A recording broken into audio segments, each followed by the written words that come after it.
Schools around Texas are having trouble balancing the budget. My hope is that our legislators are paying attention to the pain that school districts are going through right now. State Democrats want a special session now. Schools across the state having massive budget consequences while we sit on top of one of the largest budget surpluses in Texas history. They were caught flat-footed and they're suffering the consequences. We look at why some Republicans say it's the school district's problem. I'm still in this race and I've got a path to victory. I know what my path is and we're going to execute on it.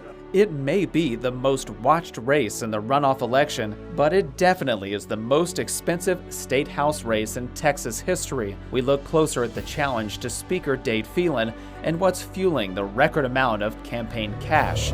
Outlaw, a statewide investigation, 6 months since we took a closer look at the record number of policies impacting LGBTQ+ Texans. How are those legal restrictions playing out? As another legislative session looms, we check back. Produced from the Capitol in Austin and airing statewide, this is the award-winning State of Texas. Hello and thank you for joining us. I'm Will Dupree. School districts across Texas are struggling with huge budget deficits. Some schools are cutting staff and resources for students. Now Texas Democrats are urging Governor Greg Abbott to call a special legislative session to fix the problem before the next school year. Ryan Chandler looks closer at that request and why it's happening now. Please fund public education. An urgent plea from Austin ISD. While staring down an $89 million deficit, they're already planning to cut dozens of administrative positions next year. They lay the blame at the state. My hope is that our legislators are paying attention to the pain that school districts are going through right now. But legislators can't do it alone. That's why Texas House Democrats are calling on Governor Abbott to put them back to work. It's constitutionally our responsibility to provide for the schools. Schools across the state having massive budget consequences while we sit on top of one of the largest budget surpluses in Texas history. I think you can just do the math yourself. Last year, Governor Abbott tied teacher pay raises and per-student funding increases to his plan for private school vouchers, which didn't get the votes to pass. He and House Republicans have blamed the cash crunch on local districts, inflation, and the expiration of federal COVID money. Some school districts have done a really horrible job of managing their school systems. They were caught flat-footed and they're suffering the consequences. Districts will head into next year a few $100 million short if the legislature doesn't act soon. If we take a cut now that really hurts our classrooms, and then all of a sudden in the spring of 2025, we realize the state actually does increase state funding for school districts, we won't be able to get that back. Ryan Chandler, State of Texas. Governor Abbott wrote a response to the Democrats' letter. He rejected the idea of a special session and blamed House members for school funding problems.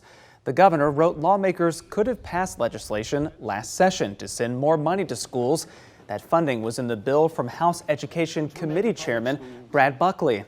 As Ryan mentioned, that bill also included a plan to use public funding for private schools. It ultimately did not pass. The governor told Democrats, quote, "The makeup of the Texas House of Representatives has not changed since you rejected that proposal, which means there is no possibility for it to pass during another special session unless you're willing to change your position to support the Buckley bill." However, the makeup of the legislature will change when lawmakers reconvene in January. 4 lawmakers who opposed the governor's push for education savings accounts did not seek re-election. 5 others lost their primary election, and more could fall in the May 28th runoff. 3 House Republicans who opposed using public funds for private education face runoffs. Those are Gary Van Dever, John Kumpel, and Dwayne Burns. All of them represent rural districts.